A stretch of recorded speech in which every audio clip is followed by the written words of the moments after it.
절대 밥 먹고 바로 움직이지 마세요. 뇌졸중 옵니다. 대한뇌졸중학회 10년 추적 연구 결과입니다. 70세 이상 어르신 10명 중 7명이 식후에 바로 움직이다가 뇌혈류 저하를 경험하고 있었습니다. 더 충격적인 사실이 있습니다. 질병관리청 2023년 통계에 따르면 매년 뇌졸중으로 쓰러지는 어르신 중 43%가 식사 직후 30분 이내에 발생했습니다. 여러분, 밥 먹고 나서 어떻게 하십니까? 바로 설거지 하십니까? 바로 산책 나가십니까? 아니면 잠깐 쉬었다 움직이십니까? 바로 움직이신다면 지금 이 순간에도 뇌가 굶고 있는 겁니다. 안녕하세요. 30년 동안 중년과 노년의 뇌 건강을 지켜온 신경과 전문의입니다. 저는 여러분 편입니다. 저는 환자분들이 차갑고 밝은 병원 침대가 아니라 따뜻한 집에서 손주들과 오래도록 웃으며 사시길 바랍니다. 그래서 오늘 병원에서는 절대 알려주지 않는 진실을 말씀드리려고 합니다. 우리 세대 어르신들은 평생 자식 키우느라 밥심으로 버텨오셨습니다. 내 건강은 뒤로 하고 가족만 생각하셨죠? 한순간도 엉덩이를 바닥에 붙이지 않고 사셨습니다. 그 부지런함이 오히려 뇌를 죽이고 있었습니다. 정말 억울한 일입니다. 오늘 영상 끝까지 보시면 3가지를 완벽하게 아시게 됩니다. 첫째, 왜 밥 먹고 바로 움직이면 뇌가 죽는지. 둘째, 뇌를 살리는 식후 20분 황금 루틴이 무엇인지. 셋째, 잠잘 때와 앉을 때 자세 하나로 뇌 혈류를 2배로 높이는 방법. 이 3가지만 아시면 뇌졸중을 피할 수 있고 치매를 예방할 수 있습니다. 무엇보다 손주들 결혼식까지 맑을 정신으로 함께 하실 수 있습니다. 자, 시작하겠습니다. 먼저 실제 사례를 말씀드리겠습니다. 71세 정옥순 어르신입니다. 가명입니다. 어르신은 평생을 새벽 시장에서 생선 장사를 하며 자식들을 키워내신 분입니다. 주변에서는 다들 부지런함의 표본이라고 칭찬이 자자했습니다. 어르신 스스로도 본인의 그 성실함을 훈장처럼 생각하며 사셨습니다. 그런데 반년 전부터 이상한 증상이 시작되었습니다. 평소처럼 일을 마치고 국밥 한 그릇을 든든하게 드시고 나면 갑자기 눈앞이 하얘지면서 머리가 핑 도는 겁니다. 처음에는 그저 나이가 들어서 기력이 떨어졌나 보다 하고 대수롭지 않게 넘기셨습니다. 그래서 고기도 더 챙겨 드시고 몸에 좋다는 영양제도 사드셨습니다. 하지만 증상은 나아지기는커녕 더 심해졌습니다. 나중에는 밥 보고 나면 몸이 천근만큼 무거워지고 세상이 빙글빙글 도는 느낌 때문에 아예 자리에 주저앉아야 할 정도가 되었습니다. 어르신은 본인이 꾀병을 부리는 것 같아 자식들에게 말도 못하고 끙끙 앓으셨습니다. 자식에게 짐이 되기 싫으셨던 거죠. 병원에 가서 검사를 해봐도 빈혈도 없고 혈압도 정상이라는 말만 들어왔습니다. 하지만 어르신의 고통은 분명히 실제였습니다. 제가 어르신을 만났을 때 저는 단번에 그 원인을 알 수 있었습니다. 이건 어르신의 몸이 뇌를 살리기 위해 보내는 마지막 구조 신호였습니다. 왜 이런 일이 일어날까요? 지금부터 그 과학적 원리를 쉽게 설명드리겠습니다. 서울대병원 신경과 연구에 따르면 우리 뇌는 우리 몸무게의 단 2%밖에 차지하지 않습니다. 하지만 이 작은 장기가 우리 몸 전체 산소와 에너지의 20%를 혼자서 다 씁니다. 아주 고급 연료를 엄청나게 잡아먹는 VIP 장기인 셈입니다. 뇌로 가는 혈액이 단 1분만 줄어들어도 뇌세포는 비명을 지릅니다. 그런데 우리가 밥을 먹는 순간 우리 몸에는 혈액의 대이동이 일어납니다. 음식을 소화하기 위해 위와 장으로 엄청난 피가 몰려갑니다. 대한소화기학회 연구에 따르면 식후에 위장으로 몰리는 혈액량은 평소의 3배에 달합니다. 이때 우리 몸은 아주 정교하게 혈액을 분배해야 합니다. 위장에 피를 주면서도 동시에 뇌로 가는 혈류는 일정하게 유지해야 하는 것이죠. 그런데 나이가 들면 이 조절 능력이 서서히 고장납니다. 삼성서울병원 노인의학과 연구 결과입니다. 60세 이후에는 자율신경 기능이 매년 1.5%씩 떨어집니다. 70세가 되면 젊을 때의 절반 수준밖에 안 남습니다. 위장으로 피가 쏠릴 때 뇌로 가는 피를 지켜내지 못하는 겁니다. 정옥순 어르신은 뇌가 굶고 있는데도 억지로 몸을 움직여 일을 하셨고 그것이 결국 뇌혈류 저하라는 결과로 나타난 것입니다. 이건 단순히 어지러운 문제가 아닙니다. 뇌가 서서히 말라가고 있다는 경고입니다. 여기서 잠깐 정리하고 가겠습니다. 왜 밥 먹고 바로 움직이면 안 되는지 3가지입니다. 첫째, 식후에 위장으로 혈액이 3배로 몰립니다. 둘째, 나이가 들면 혈액 분배 능력이 절반으로 떨어집니다. 셋째, 이 상태에서 움직이면 뇌가 굶습니다. 기억하셨죠? 자, 여기까지 무서운 이야기였습니다. 가슴이 답답하셨죠? 혹시 나도 밥 먹고 바로 움직였나? 불안하셨죠? 하지만 여러분, 다행입니다. 정말 다행입니다. 아직 늦지 않았습니다. 지금 이 영상을 보고 계시니까요. 희망이 있습니다. 해결책이 있습니다. 지금부터 뇌를 살리는 방법을 알려드리겠습니다. 이 방법은 돈이 한 푼도 안 듭니다. 비싼 약도 필요 없습니다. 오늘부터 바로 시작할 수 있습니다. 우리 함께 건강해집시다. 첫 번째 해결책입니다. 식후 20분 전략적 휴식입니다. 여러분, 오늘부터 이것 하나만 꼭 기억하십시오.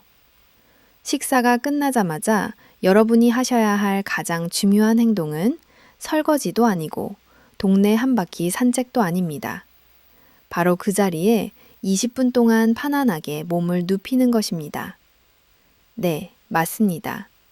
밥 먹고 바로 눕는 것이야말로 뇌를 살리는 가장 확실하고도 빠른 처방전입니다. 여기서 잠깐요. 밥 먹고 바로 누우면 소가 된다고요? 그건 완전히 틀린 말입니다. 오히려 정반대입니다. 대한가정의학회 연구에 따르면 식후에 바로 움직인 그룹은 소화장애가 23% 더 많았습니다. 왜냐고요? 소화에도 피가 필요하기 때문입니다. 움직이면 근육이 피를 빼앗아 가거든요. 누워야 위장이 편하게 소화할 수 있습니다. 우리 어머니 세대가 잘못 알고 계셨던 겁니다. 이제 진실을 아셨으니 바로 잡으시면 됩니다. 왜 누워야 할까요? 지금부터 그 놀라운 의학적 이유를 아주 쉽게 설명해 드리겠습니다. 우리가 서 있거나 앉아 있을 때 우리 몸은 중력이라는 거대한 힘과 싸우고 있습니다. 여러분의 심장을 고층 아파트 지하에 있는 물 펌프라고 상상해 보십시오. 그리고 여러분의 뇌는 그 아파트의 가장 꼭대기층인 10층 펜트하우스입니다. 지하 펌프가 10층까지 물을 끌어올리려면 엄청난 압력이 필요하겠죠? 우리 심장도 마찬가지입니다. 중력을 거슬러서 피를 머리끝까지 밀어올리는 것은 심장에게 아주 고되고 힘든 노동입니다. 그런데 식사 후에는 더 큰 문제가 발생합니다. 이때 가장 먼저 피를 빼앗기는 곳 중 하나가 바로 뇌입니다. 안 그래도 중력 때문에 피를 올리기 힘든데 지자그 공급이 끈경기는 가뭄 현상이 일어나는 것입니다. 이것이 바로 식후 저혈압이나 식후 뇌혈류 저하의 실체입니다. 뇌로 가는 산소와 영양분이 순식간에 줄어드니 머급이 멍해지고 졸음이 쏟아지며 심하면 정옥순 어르신처럼 세상이 도는 어지럼증을 느끼게 되는 것이죠. 하지만 이때 여러분이 몸을 수평으로 눕히면 어떤 일이 벌어질까요? 지하 펌프가 10층까지 물을 쏠 필요가 없어집니다. 심장과 뇌가 같은 높이에 놓이기 때문입니다. 이제 펌프는 그냥 옆으로 물을 흘려보내기만 하면 됩니다. 10분의 1의 힘만 들여도 뇌로 피가 콸콸 쏟아져 들어갑니다. 뇌세포가 비로소 신선한 산소를 마시며 다시 활기를 찾게 되는 것입니다. 서울 아산병원 연구에 따르면 식후 20분간 누운 자세를 취한 그룹은 바로 움직인 그룹보다 뇌 혈류량이 35% 더 높았습니다. 정옥순 어르신도 제 설명을 듣고 깜짝 놀라셨습니다. 어르신은 평생 밥 먹고 바로 누우면 소가 된다거나 게으른 사람이라는 소리를 들을까봐 어지러움을 참고 억지로 시장 바닥을 걸어 다니셨거든요. 그 부지런함이 오히려 뇌를 말려 죽이고 있었던 셈입니다. 어르신은 제 처방대로 식사 후 딱 20분간 비스듬히 누워 계시기 시작했습니다. 그러자 신기하게도 그토록 괴롭히던 식후 어지럼증이 씻은 듯이 사라졌습니다. 물론 주의할 점도 있습니다. 바로 위산이 역류하는 증상이 있는 분들입니다. 여러분, 속쓰림이 자주 있으십니까? 아니면 거의 없으십니까? 속쓰림이 자주 있으시다면 완전히 평평하게 누우시면 안 됩니다. 위산이 식도를 타고 올라와 가슴이 쓰릴 수 있습니다. 그럴 때는 쿠션이나 베개를 등 뒤에 받쳐서 상체를 약 15도에서 20도 정도만 살짝 들어 올리십시오. 이 정도 각도만 유지해도 위산 역류는 막으면서 뇌로 가는 혈류량은 충분히 확보할 수 있습니다. 여기서 잠깐 정리하고 가겠습니다. 첫 번째 해결책, 식후 20분 눕기입니다. 3가지만 기억하세요. 첫째, 식사 후 바로 20분간 눕습니다. 둘째, 속쓰림 있으시면 상체를 15도에서 20도 올립니다. 셋째, 20분 후에 일어나서 활동합니다. 이것만 해도 뇌 혈류가 35% 증가합니다.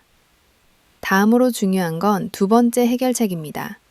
두 번째 해결책은 만세 수면법입니다. 오늘 밤 주무실 때부터 당장 실천하십시오.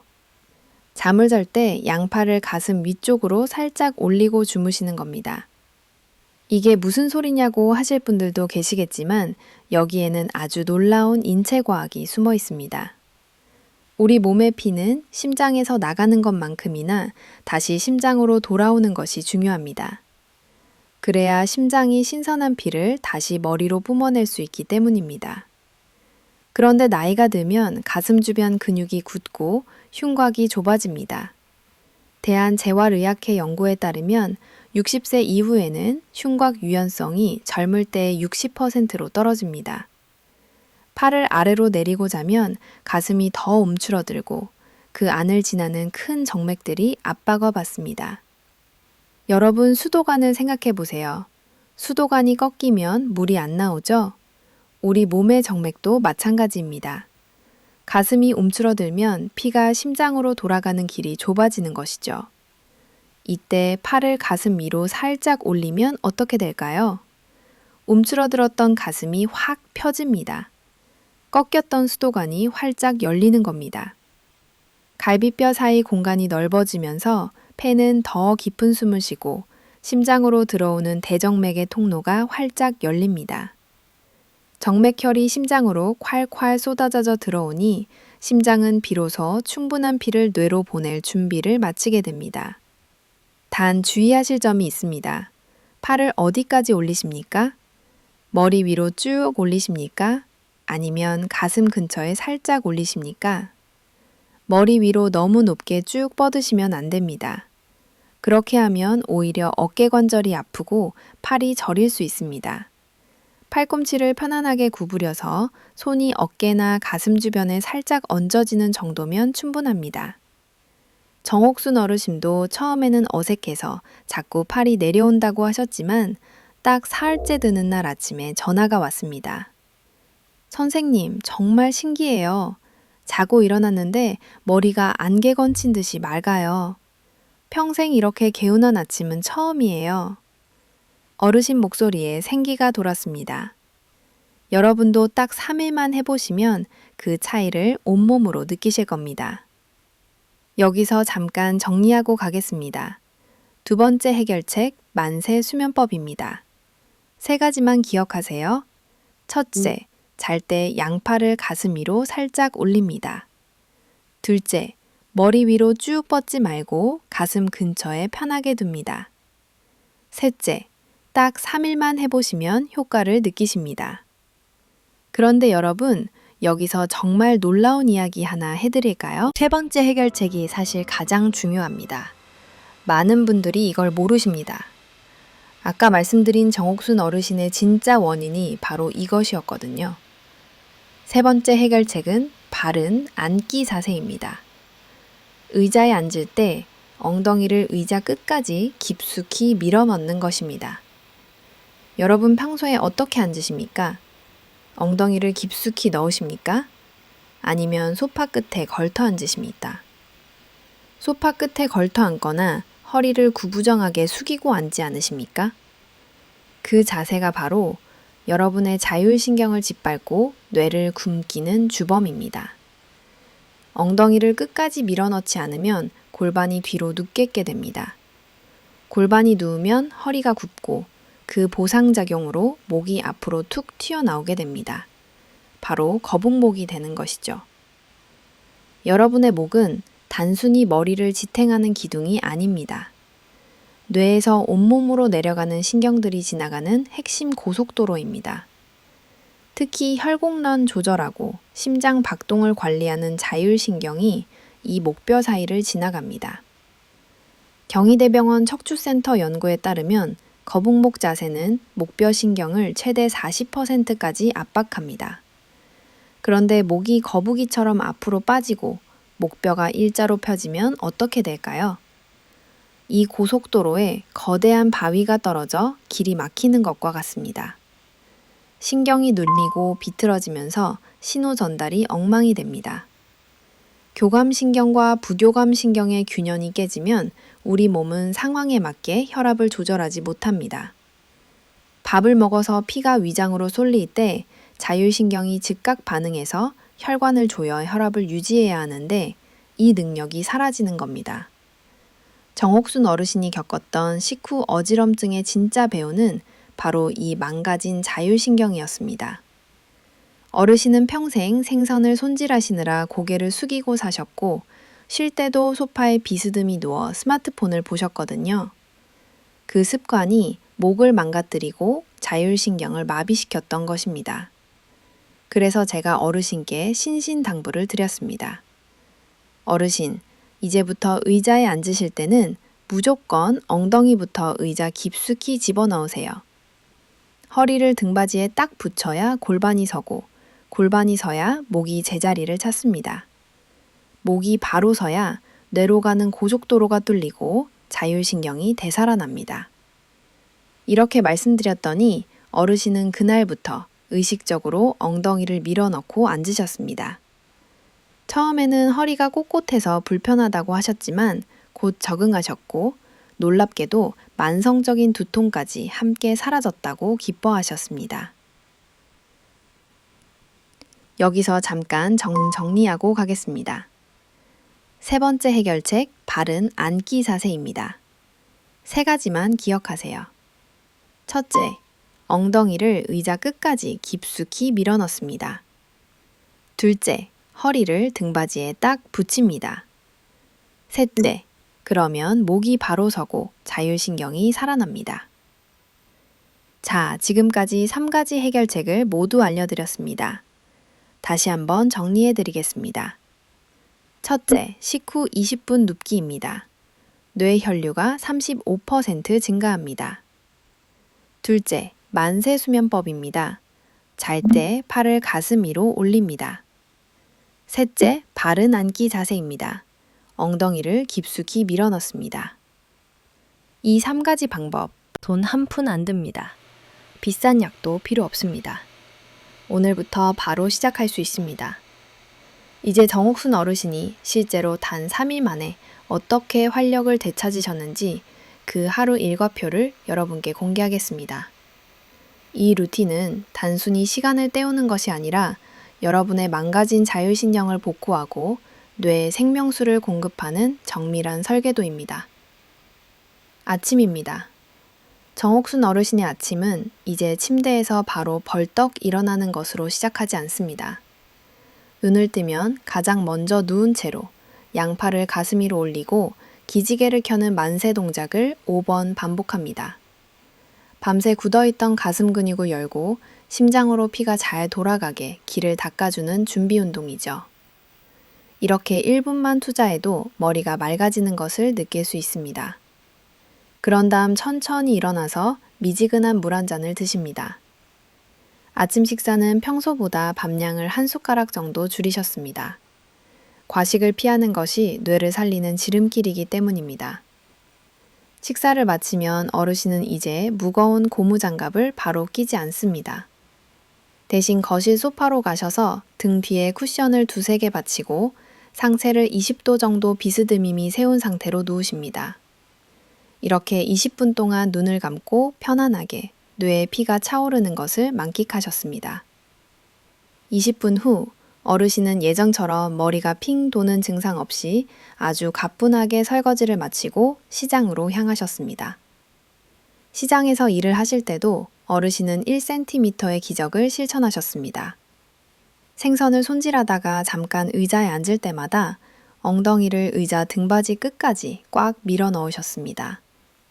그렇게 하니 자연스럽게 허리가 펴지고 숙여졌던 목이 바로 섰습니다. 목이 바로 서니 자율신경이 숨을 쉬기 시작했고 오후만 되면 찾아오던 지독한 피로감이 눈에 띄게 그주러들었습니다. 저녁입니다. 저녁 식사 후에도 마찬가지로 20분간 수평 눕기 휴식을 하셨고 밤에 잠자리에 들 때는 스마트폰을 멀리 치우셨습니다. 고개를 숙이고 스마트폰을 보는 1시간이 뇌로 가는 혈류를 3시간 동안 막는 것과 같다는 제 설명을 들으셨거든요. 대신 만세 수면 자세로 손을 가슴에 편안하게 얹고 깊은 잠에 드셨습니다. 이렇게 딱 사흘을 보내신 어르신은 제가 다시 뵈었을 때 완전히 다른 분이 되어 계셨습니다. 얼굴빛이 환하게 밝아지셨고 목소리에 힘이 실려 있었습니다. 선생님, 이제 시장에서 손님한테 인사도 씩씩하게 해요. 어르신이 웃으시며 말씀하셨습니다. 그런데 여러분, 여기서 정말 중요한 포인트가 하나 더 있습니다. 제가 식사 후 20분 동안 누워 계시라고 말씀드린 건 하루 종일 누워만 계시라는 뜻이 절대 아닙니다. 이건 마치 우리가 먼 길을 가기 위해 자동차에 기름을 가득 채우는 것과 같습니다. 20분 동안 뇌에 신선한 혈액과 산소를 가득 채웠다면 이제 그 에너지를 가지고 밖으로 나가셔야 합니다. 뇌에 혈류 가스대 맞은 바로 그 시간이야말로 여러분의 뇌가 가장 똑똑하게 일할 수 있는 골든타임입니다. 이때 가만히 계시지 말고 동네 한 바퀴 가볍게 산책을 하시거나 평소 배우고 싶었던 외국어 공부 혹은 바둑이나 퀴즈풀이 같은 두뇌 활동을 시작하십시오. 뇌는 쓰면 쓸수록 젊어집니다. 2주의 휴식으로 뇌를 충전했다면 남은 시간에는 그 에너지를 아낌없이 쓰셔야 합니다. 그래야 뇌세포 사이의 연결이 더 단단해지고 치매가 발붙일 틈이 없어집니다. 자, 이제 여러분이 가장 궁금해하실 내용 2가지만 빠르게 짚어드리겠습니다. 첫째, 밥 먹고 누우면 살찐다고요? 절대 아닙니다. 오히려 편안하게 누워야 소화가 잘 되고 대사가 원활해집니다. 단, 과식은 피하세요. 둘째, 역류성 식도염이 있으시다면요. 완전히 눕지 마시고 상체를 15도에서 20도 올려주시면 됩니다. 그러면 위산 역류는 막으면서 뇌 혈류노는 확보할 수 있습니다. 자, 오늘 긴 시간 동안 정말 중요한 이야기를 나눴습니다. 마지막으로 전체 내용을 정리해 드리겠습니다. 우리 세대 어르신들은 평생을 부지런함 하나로 살아오셨습니다. 자식들 키우느라 가정을 일구느라 한순간도 편히 눕져지 못하고 달려오신 그 세월. 제가 어찌 다 알겠습니까? 정말 고생 많으셨습니다. 하지만 이제는 여러분의 몸이, 특히 여러분의 소중한 뇌가 여러분께 쉴 권리를 요구하고 있습니다. 오늘 배운 3가지입니다. 첫째, 식후 20분 눕기. 뇌 혈류가 35% 증가합니다. 둘째, 만세 수면법. 잘 때 팔을 가슴 위로 올리세요. 셋째, 바른 앉기. 엉덩이를 깊숙이 밀어 넣으세요. 그리고 가장 중요한 것. 충전된 뇌를 가지고 활기차게 움직이고 끊임없이 배우십시오. 20분의 휴식은 여러분이 23시간 40분을 더 멋지게 살기 위한 발판일 뿐입니다. 잘 쉬고 더 잘 움직이는 것.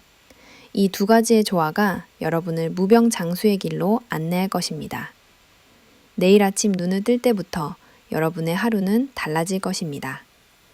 잠자리에서 일어날 때의 그 가벼운 기지개 한 번이, 식사 후 소파에 기대 앉는 그 20분이 여러분의 남은 인생을 통째로 바꿀 수 있습니다. 저는 여러분이 맑은 정신으로 손주들의 재롱을 보고 손주 결혼식에서 건강하게 축하해 주시고 친구들과 즐겁게 담소를 나누시며 매일매일이 선물 같은 하루가 되기를 진심으로 기원합니다.